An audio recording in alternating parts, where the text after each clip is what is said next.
ezi onye nwe anyị na Chineke nna nke pụrụ m ihe niile, Chukwu okike abịa ma bụ onye anyị na-efe na-agọzi aha nsọ ya, onye ọ bụla ya na-achị, onye mmụọ na mmadụ na-erubere isi, onye ọ bụla ya bụ ọka aka.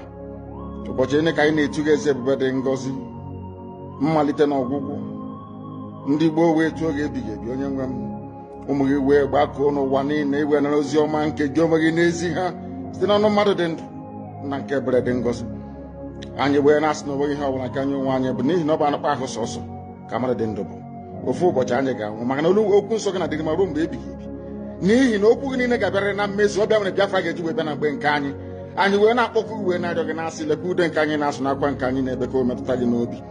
Onye nwe m na Chineke nna nke igwe, biko dịka isi wee napụta ụmụ gị n'ọbụ n'Ijipt bụ otu ọgbe wezuga ụmụ gị bụ ndị Biafra obodo ekwensu bụ zuu nke mmadụ dị ndụ kere. Anyị wee na-aja gị mma, na-asị gị n'ime ọnọdụ anyị na anyị ga-ekele ha nsọ gị, wee nye gị nsọpụrụ ụtọ na ịja mma mgbe niile, n'ihi na anyị enweghị chi ọzọ ewezuga gị. Anyị onwe anyị anaghị efe arụsị. Ọbịa mere iji wee na-agọzi nsọmụkwụ anyị niile. Ọbịa mere IPOB ji wee gbaa mgbọrọgwụ n'ụwa niile. Anyị anaghị atụ egwu mmadụ dị ndụ. Anyị wee na-eto gị eze ebube dị ngọzi, sị gị biko gbatara anyị ọsọ enyemaka. Ọ bụ naanị gị bụ onye anyị na-efe nwanyị bụ isi ala nye, ka i wee napụta ndị gị n'ọbụ nke ekwensu. Anyị wee na-enye gị ofe na nsọpụrụ na ịja mma, na-asị lekwa ka ndị iro anyị niile ka kasị wee baa ha ọnụ, ha wee daa hapụghị ikonye ọzọ. Obodo ekwensu bụ zu ala ọkwa n'ihi eze ebube dị ngọzi. Anyị onwe anyị bụ ụmụ gị wee na-akpọkọ ha nsọ gị, na-asị na enweghị chi ọzọ ewezuga gị. Anyị wee na-aja gị mma, wee na-eto gị, na-asị onye kere ihe niile kere eke mana nwere onye kere na otuto niile na nsọpụrụ niile na ịja mma niile site n'ebighị ebi mara ebi ka a na-arịọ gị. Ise. You don't know the law. Show me. I said, show me where you have the right to waive my right to final address. Show me. That's what the Constitution says. Show me. Show me. You cannot show me. You cannot show me. You cannot show me because you don't know the law. You can't show me. Wait, hold on. Don't touch me. Don't you dare touch me. People who don't know law, show me where it says you can waive my right. Show me the place I'm asking you. Show me. Show me. Show me. Which law says you can try me an unwritten law? Show me. You cannot show me. I'm a judge. You claim you're a judge. You don't know law. You don't know law. Nonsense. Where is the final written address? Where is it? Which law gave you the right to waive my final written address? Which law gave you that right? Love listening to this very video that I played here. This is a lion. This man is the person, all these hyenas and jackals, all these cowards that have written their role to play propaganda against Mazi Nnamdi Kanu, but they first started from Mazi Simon Ekpa. They told you, today they are telling you Mazi Simon Ekpa is evil. I even saw the idiot called, what is his name? Elochukwu Nicholas Ohagi. Thunder fire him there. DOS, this new DOS, Elochukwu Nicholas Ohagi, can never be supporting you, and I will support you. They rubbish. Time shall come when I will fire all of you. He is still writing against Simon. Elochukwu Nicholas Ohagi cannot be writing jargons, and I will be here supporting you people. It is not possible, please. This man, Elochukwu Nicholas Ohagi, started writing na Simon Ekpa he wants to jam Mazi Nnamdi Kanu. Oh, Simon Ekpa don't want to. He's sabotaging Mazi Nnamdi Kanu. Today, Elochukwu Nicholas Ohagi is seeing real the people who are there to sabotage Mazi Nnamdi Kanu. Yet, he is still telling you, Ekperima, Simon Ekpa, Chineke kpọkwa ya ọkụ, go and tell Elochukwu that I said so. What these criminals are doing today, the criminals in the SDOS, please. Elochukwu gave them the right. Because Elochukwu was the one calling everyone, telling everyone, if you don't support the DOS, we will run propaganda against you. He was the one calling out people. Today they have reserved him because he's a very good boy. They have reserved him behind to use him to scatter the remaining one. In case if you people are thinking that Elochukwu Nicholas Ohagi is with you people are lying. I am Onyebuchinwa Ashibrobi, please. You cannot take these criminals and I will be supporting you. For what now? Hello, Chukuni class or Hagi. He need to write an apology to that nonsense that he is writing against Mazi Simon Ekpa. The guy, the idiot, the semi-imbe is a fool. Go and tell him that I said so. He started collecting money from the criminals, the SDOS. The Kuje fired the idiots. Hello, Chukwu was collecting. He was everywhere. Oh, you don't want to support the OS. Oh, you don't want to support the OS. They were insulting Mazi Nnamdi Kanu. Today, he have pretended as if he loved Mazi Nnamdi Kanu. Let thunder Chineke eligwe gba Hello, Chukwu Nicholas Ohagi. Go and tell him that Nwashibrobi says so. Evil of the highest order. This is how you know Judas. When you see Judas, you know them. It is by their character. Elochukwu is a Judas, pure Judas for that matter. I am Onyebuchinwa Ashibrobi, please, and I will keep on preaching nothing but the undiluted truth. In case if you don't like it, I cannot help. But what I do here is nothing but the undiluted truth. That is what I preach here. I am Onyebuchinwa Ashibrobi, and I will continue. Because Elohim, the creator of heaven and earth, have made it to be so. Are you listening to me, please? Take the preaching to the bank. Now, people are reaching out to me. People are reaching out to me that Nkere said that he sacked Gentle and Buteuzo. For the avoidance of doubt, I will tell you here and now, Nkere have not been working with Gentle and Buteuzo for a very long time. Let me start the whole thing from the genesis. You know, when they were running propaganda, Jata, this and that, BLA stood with the Biafra government in exile, not with Nkere. BLA stood with Biafra Republic government in exile. They said that that is the foundation of Mazi Simon Ekpa. That was what they said. But after Nkere made himself prime minister, they managed to, even before he made himself prime minister, he sought to betray these very men. He started telling them that there is no money.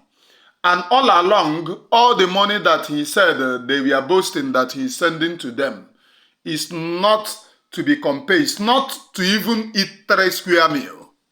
Not to even eat 3 square meal. To be honest, at the beginning, he was giving money so that he will win their hearts. That was the reason why the boys thought that they were with Nkere. That Nkere is representing PM.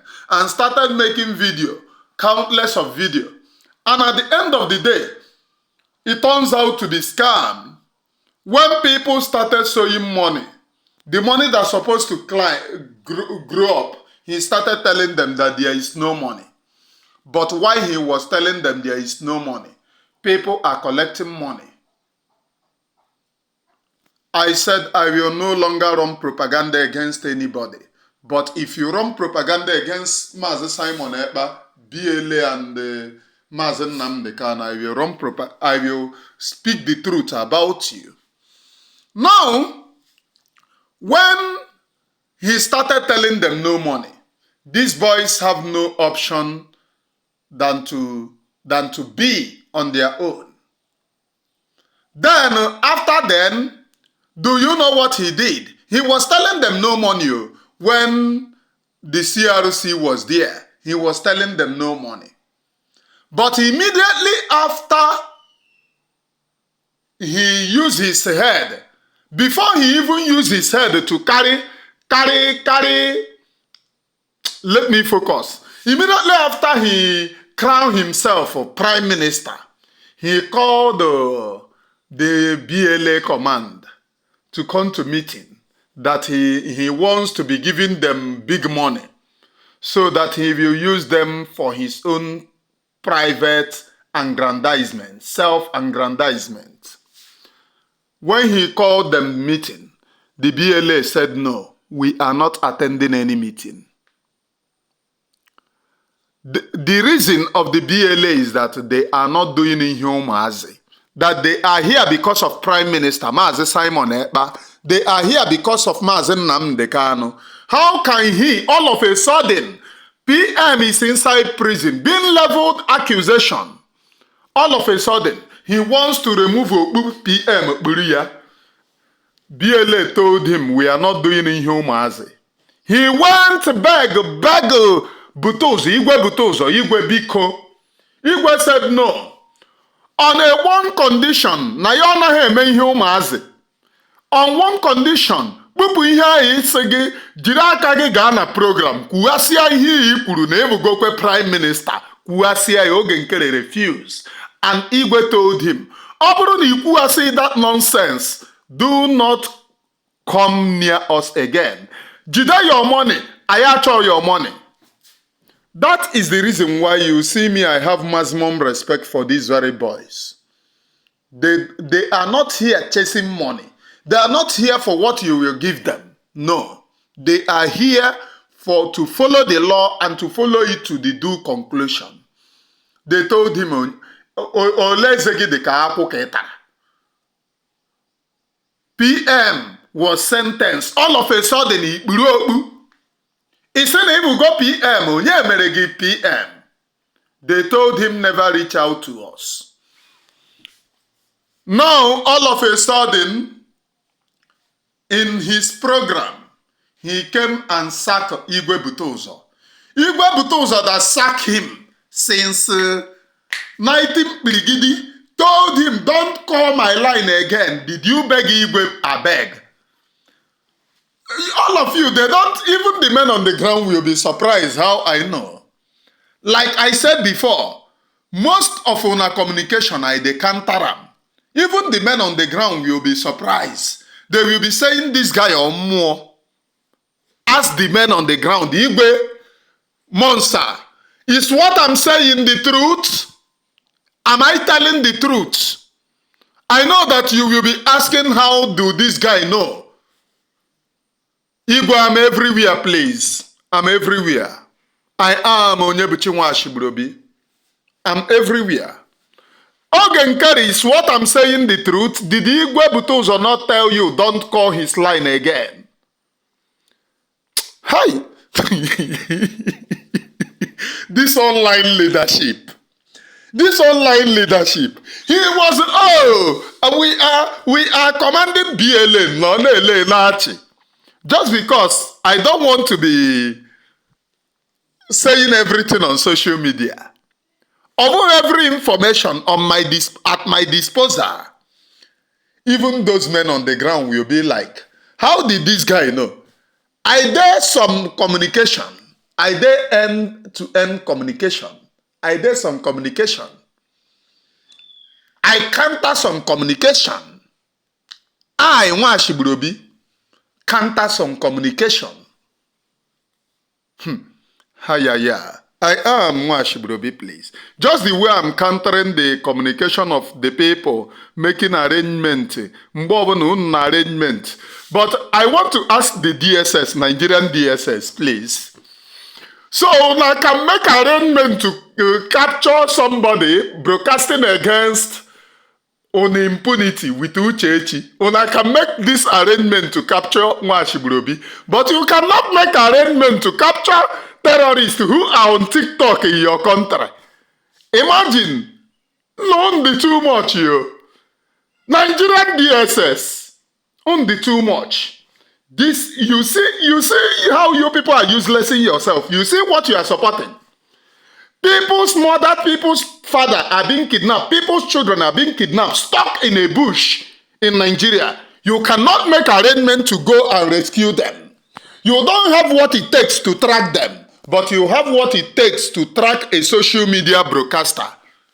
Clap for yourself. Well done. I did end-to-end of our communication. Yes, now I dey end to end of every communication wey una dey make. Agu, clap for yourself, well done. I am Nwashibrobi, please. One of it very kind. I preach nothing but the undiluted truth. You people should clap for yourselves. The only time I will go is when Elohim say, Nwashibrobi, go. That's the only time that I will go. If Elohim write that I will go through your people, even if I escape anywhere, I will go through your people. So God's time, God's written law is the best. But I beg Elohim, may he not put me to shame. I am Nwashibrobi, please. So let me focus. The BLA command told this man that have been on social media leading your people. I am Nkere. I am leading. Nkere said he is sacking Igwe, Buteuzo and General Gento that have not been working with him for a very long time. That have warned him, don't use us to chase clout. When was the last time he mentioned the Igwe, Buteuzo and General Gento? When was the last time? So you don't know that something is behind it. They warned him, don't mention our name anywhere again. Go and ask the idiots. This is how this... I told you people, not only the criminal DOS that Nigeria prepared, there are a lot of them Nigeria prepared to fight this very battle. That was the reason why when I received the call fall back, I asked them, fall back to Nkere government or Nkere leading. Oh, I might lie yesheme, see Olu yesheme yavrona. I and that was the architect of sacking Nkere publicly. Because we told them, in our fall back anywhere, we are not falling back with Nkere. Go and ask them. With respect to anybody doing anything, please, I'm not attacking anyone. But this Nkere issue, I will say it. You know why I'm using this term, I'm not attacking anyone? Because of the order Mazen Nnamdi Kanu gave. I will stand on that order. And because of the order of Prime Minister Mazen Simon Ekpa. But I told them, I cannot obey this order and people will insult you people. It's not possible. I will go out of the order to bring that man, that woman, that brother, that sister to book. Are you listening to me? So he was, for a very long time, did you hear him saying, he concentrated his attention telling you people, Washington DC, Washington DC. Mbovuna ya buru portfolio. Na amari kenwe. With the one idiot, I thank the Biafra people, they have deserted even that one. Nkere ata nwunye pastor that was brought by what is his name? What is the name of this Calabar boy that left, that is now into APC? What is his name? Please remind me his name, the name on comment section. That one is the one that brought that Barawa. Very, very disgrace. They sought the same thing that they planned on Mazen Nnamdi Kanu to tarnish his image. That is the same thing they plan on Mazen Simon Ekpa to tarnish his image. On Mazen Nnamdi Kanu, we are they not telling you, no, on Mazen Simon Ekpa, the same thing. The Apakarawa group of Nkere, the prison, American prison, Ikakon American prison, a drunkard, very useless idiots. Nkere was in every prison in America. He was jailed for urinating publicly. Ọ gara ṅụọ mmamịrị ṅụchapụtara ohu ndị nọ ebe ha nọ were mmamịrị na-anyụ ha na-egosi amụ ya na public onye mma bịa support onye gị freedom. Ọ na-agagharị na Washington DC maka Washington ama crime ya. Unbelievable. I am onye bụ Nwashibrobi. Very easy thing can convince you people. I better follow a madman than to follow Nkere. I better follow the Chike Dozio na achụrụ achụ. Here, mmara na-azụ than follow Nkere. Nkere have too many prison records on his name. Ọ bịara ident the name of the BLA. Did they trash you out? Why don't you tell people what they told you? They told you don't use our name. And all of a sudden, Buteuzo and the General Gentle, they are supporting Mazen Nnamdi Kanu. They said that they will take order from Mazen Nnamdi Kanu inside prison. For that, I am sacking them. Are you not the same with POS, Onyoshi? Are you not the same with POS? Egoni na tuoroge, where is the money? Where is the money? Egoni na tuoroge. Panel bita ina akoi ya gaga ko panel bita na America. Ge hapo panel bita bia scam. Isaiah H anyogo. Isaiah S anyogo. Isaiah C anyogo. Isaiah K anyogo. Ogechukwu Nkere. Different names. Are you not tired? You can never be like General Gentle and Igwe Buteuzo. They are men of honor. Did you not promise them heaven and earth to support you? Did they? You did not give them money when they were trying to buy them. Ijiri aka gị kpụgo onwe gị nonsense sizie ha bịazie na ọ nge nwabuzi PM na ka I wee nwee ike support ọha na before that you cannot cater for them due to what it was PM. Now you are now the PM. So thereby confessing to them that you sabotaged Biafra because of oge nwa na lead. That is the reason why you are not going to give them any money. Biafran so Onyoshi. If you people are listening to that thief, any group mgbe na oge Nkere mere assemble that nonsense gaga le ihe mere assemble very 419 group of company na Amari Washington DC. I thought maybe bidoro over that you control the men on the ground. You left the men on the ground now to Washington DC. When you people started, you people said, oh, the men on the ground, wherever you were Biafra, no, in the land of Biafra. Oh, here people you will follow. So no men on the ground. From men on the ground, photo, Washington DC. Hey, post I snap picture with the person. Hey, look at me and the person I snap picture. Ndoshi. Scammers! Biafrans, kangunu nkebe eziokwu, edobego scam on top of our head. Ihụrụ ndị a niile, fraud, ha dobere scam on top of our head. If you are believing that somehow, this Isaiah H. Anyogo, Isaiah C. Anyogo, Isaiah K. Anyogo, Isaiah S. Anyogo, Isaiah F. Anyogo, Isaiah, hey! Mgbe America we send Aram because I sent somebody to go and get me that record. I was the first who broadcasted the record on my platform. When that record got to me, mkpupụrụ m n'ọnụ. Especially ndị abịara bịa kpere gị ekpere, the group kpere gị ekpere mgbe mmụọ ọjọọ ịṅụ mmanya adagharị na street na-enye gị nsogbu. So you don't know that I spoke with even the leader of that team. I spoke with all of them and they were afraid of you. They said that na ihe bụ cultist, na ihe bụ radical. When I tell you that I am around you, you think that I'm joking. You sack Igwe Buteuzo.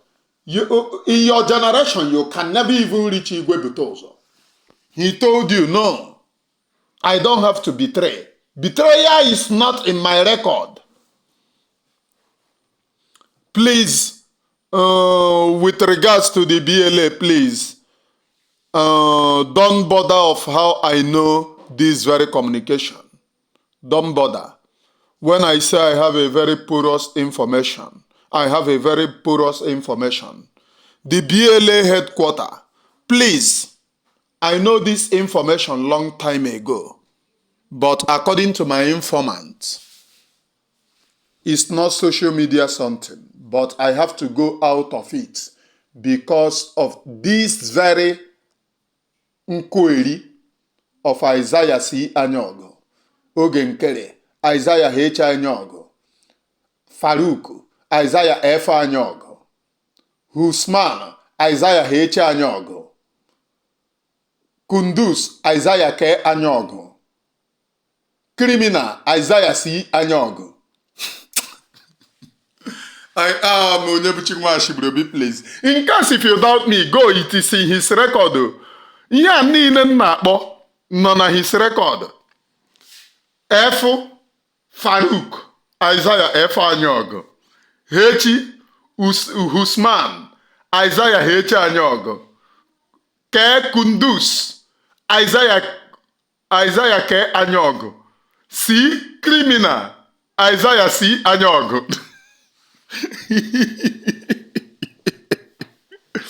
I am Onyebuchimashibrobi, please. Please watch this very video that I'm going to play to you. The video of Njideka exposing the exposable of how Olendi criminal SDOS Nda Fayara, which is oh, don't go. Oh, you will continue instead. Fire my husband. Hey, I love onye ọzọ kpọ di ya asị. And people are telling me, oh, don't speak about her. With ihe niile ọ na-eme. May your wife be like Uchechi. And if you say, God forbid, may thunder fire you yourself. You see these very people, they will like evil, but they will not like that evil to be in their family. When you see them saying, oh, one Nigeria, when you tell them, may your life be like Nigeria, they will. A pastor almost fought me, a Yoruba pastor, that always tell me, no, we are better together. One Nigeria is the key. We are better together. One day I was angry, and he came. He was preaching to me. Oh, he watched me the way I speak. I should leave this Biafra of a thing. That we are better in one Nigeria. That I shouldn't preach division. And I said, Pastor, may your life be like Nigeria. If you see people gather that day, as pastor they provoke. Say what type of, I'm just telling you that for us to be united and you are insulting me. I said, Pastor, I did not insult you. I said, may your life be like Nigeria. He was telling people, look, he is still insulting me. That I'm a bastard. You son of... There is no name pastor did not call me. Because I was praying for his life to be like the Nigeria he is telling me to remain into. He did not see that his own as an insult to me. But he see my own as an insult. Calling me a one Nigerianist, pastor did not see it as an insult. But me rejecting one Nigeria means an insult to pastor. I tell you, they are joking. A lot of them are joking. Jokers everywhere. I am Onyebuchimashibrobi, please. The only thing I preach is nothing but the undiluted truth. Please watch this very video and I will be back, please. You don't want to die. You don't want to sacrifice anything. Your life of a slave in Kuwait is fine for you. Will they give you Kuwaiti passport?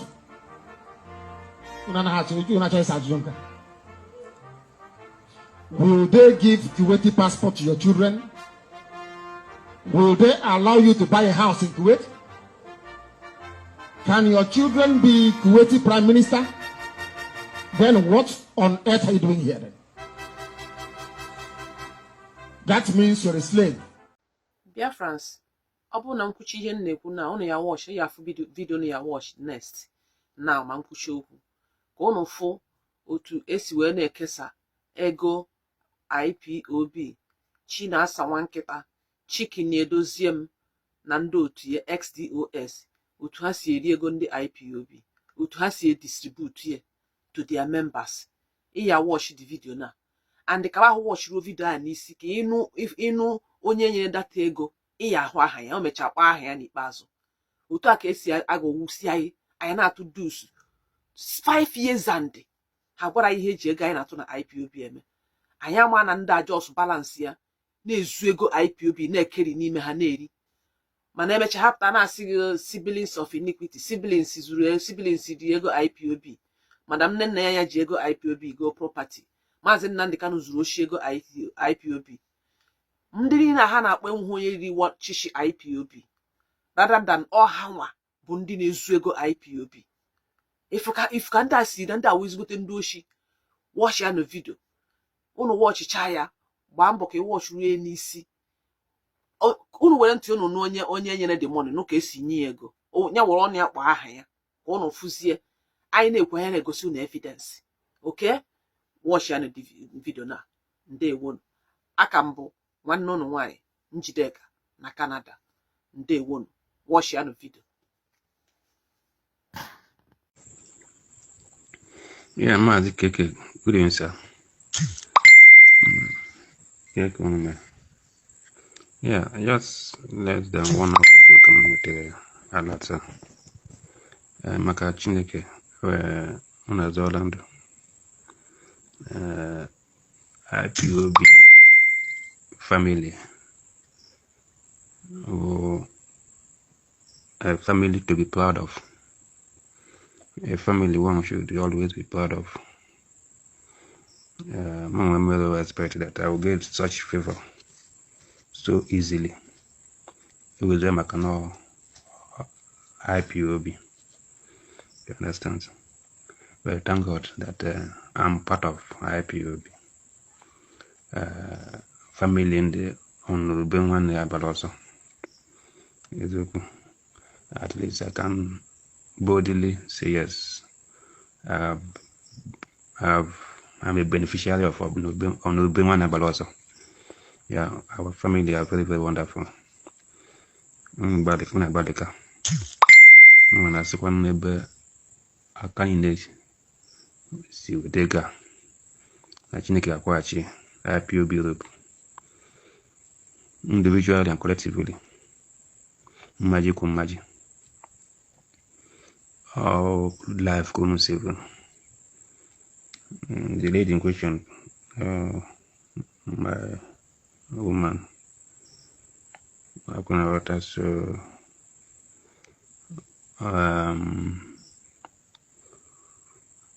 starting from level on our level almost 2 days before the tour. So and she lost a lot of blood. So and I could not see blood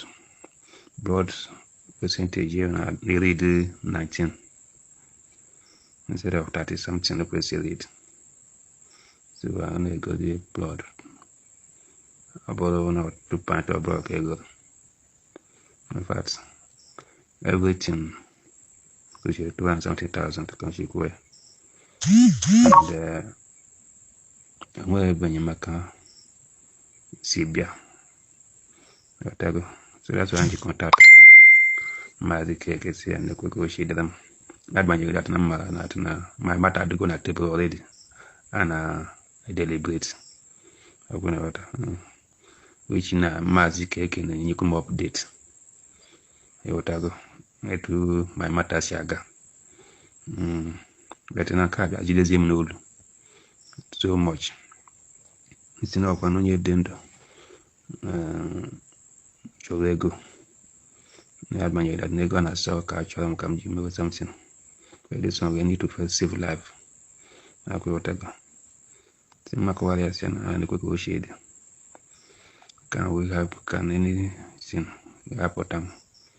Open water. So which Mazi Keke Papa Mazi Collis Makwaria. So the reason with me. So I have brethren, the family. Open water. And